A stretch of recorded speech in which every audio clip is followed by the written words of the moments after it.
গাইছ আজি আকৌ আহিলোঁ আপোনালোকৰ মাজলৈ তাল পিঠাৰ ৰেচিপি এটা দেখাওঁ বুলি। তাৰপিছত আপোনালোকে চাব হা। মই তালটো ল'লোঁ, তাৰপিছত তালটো ধুই লওঁ।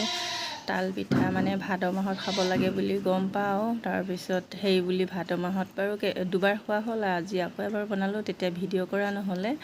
এতিয়া তালটো বাকলি গুচুৱাইছোঁ। বাকলি গুচুৱাই লৈ এয়া তালটো বাকলি গুচোৱা হৈ গ'ল। এতিয়া আকৌ বাকলিটো গুচুৱাই ৰসখিনি উলিয়াব লাগিব নহয়। তাৰপিছত এয়া চাওকচোন, তালটো গুচোৱা হৈ গ'ল। এতিয়া আকৌ তাৰ ৰসখিনি উলিয়াব লাগিব। তাৰপৰা এয়া ৰসখিনি দেখিছেনে কি ধুনীয়া ন, দেখিয়ে খাওঁ খাওঁ লাগিছে। তাৰ ময়দা অকণ ঢালি দিলোঁ। এতিয়া আকৌ এয়া চুজিটো খুলি ল'লোঁ দেই। এতিয়া চুজিটো অকণ দি দিওঁ ন, চুজি। তাৰপিছত চুজি দি চেনি অকণ দি দিলোঁ।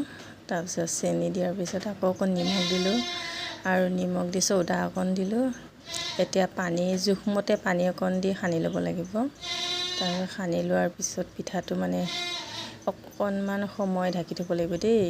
এয়া খানা হ'লে ঢাকি থ'লোঁ 10 মিনিটমান। তাৰপিছত ঢাকি থোৱাৰ পিছত এয়া চাওকচোন, পিঠাগুড়িখিনি কি ধুনীয়া হ'লে। এতিয়া এটা এটাকৈ পিঠা তেলত ঢালি দিছোঁ দেই। এতিয়া চাবচোন কি ধুনীয়া হৈ আছে। এয়া পিঠা কালাৰটোৱে দেখিবলৈ ধুনীয়া হৈ গৈছে, দেখিছেনে।